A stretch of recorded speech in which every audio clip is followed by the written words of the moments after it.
आज ये मामला इलाहाबाद मनरिया एक गांव है, खरगोदा थाना क्षेत्र मुंडाली और विकासखंड खरगोदा।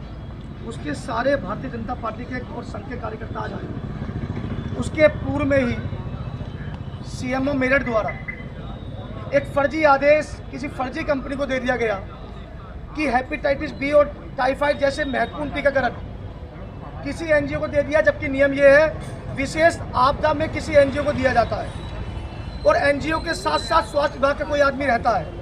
लेकिन जब यह मामला प्रकाश में आया तो आनंद फानंद में शाम तक ही सीएमओ ने वो आदेश निरस्त कर दिया।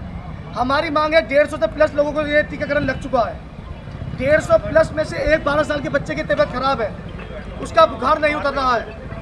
यदि उसके साथ कुछ हुआ तो सब लोग सीएमओ के खिलाफ 302 का मुकदमा लिखवाएंगे।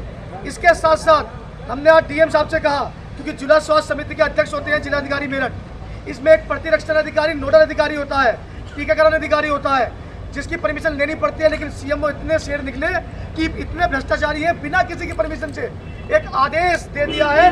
और वो आदेश क्या दिया है कि आप लूट मचाओ, लोगों की जान से खेलो और इसका कोई फर्क किसी को नहीं पड़ता।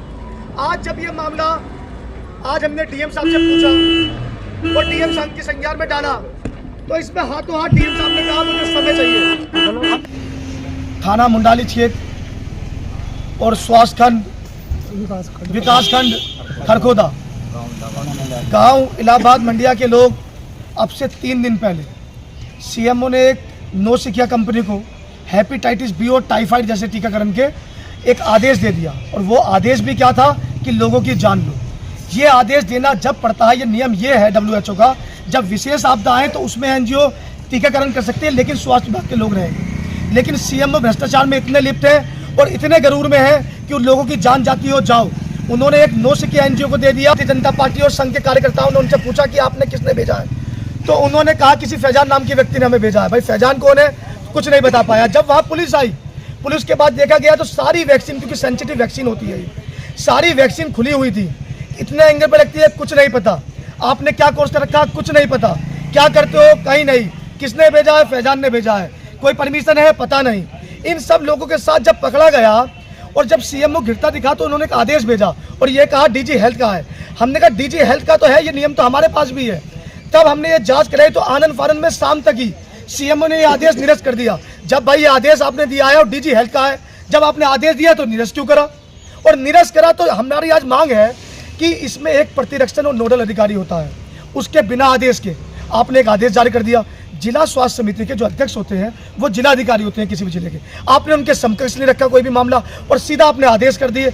हमारा आज डीएम की, उस दिन डीएम मिल नहीं पाए थे, हमारा डीएम साहब से आज ये मानना है कि सीएमओ मेरठ के खिलाफ कार्रवाई हो और एक जांच कमेटी बनाकर 2 दिन के भीतर सीएमओ के खिलाफ कार्रवाई होनी चाहिए, क्योंकि जान पे उनमें से एक बहुत गंभीर मामला सामने आया। एनजीओ का क्या नाम है? एनजीओ का है भास्कर एजुकेशन चैरिटेबल ट्रस्ट। तो जो उन्होंने वहाँ टीकाकरण किए हैं उनमें से कुछ लोगों को नुकसान उससे पहुंचा है, क्या बता रहा?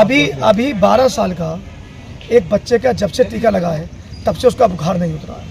यदि उसके साथ कुछ हो सकता है, किसी गांव वाले के साथ कुछ होता है, तो सीएमओ मेरठ के खिलाफ 302 का मुकदमा लिखवाऊंगा। अभी आप डीएम साहब से मिले हैं, क्या आश्वासन दिया? आश्वासन नहीं, डीएम साहब को हमने कहा है, आश्वासन लेने नहीं आए थे। अपनी सरकार में आश्वासन लेने बिल्कुल नहीं आए। हमने डीएम साहब से साफ कहा, हमने कहा सीएमओ के खिलाफ 2 दिन के भीतर जांच कमेटी में जांच दे दी जाए, बताया जाए कि जीएमओ के खिलाफ क्या कार्रवाई करी। इतना गंभीर मामला, लोगों को स्वास्थ्य से खेलने के बावजूद भी इसमें क्या आश्वासन होता है? सीएमओ के खिलाफ कार्रवाई चाहिए। अगर 2 से 3 दिन के भीतर ये कार्रवाई नहीं हुई तो समस्त भारतीय जनता पार्टी के लोग यहीं बैठेंगे और डीएम से पूछेंगे अभी तक कार्रवाई क्यों नहीं करेगी।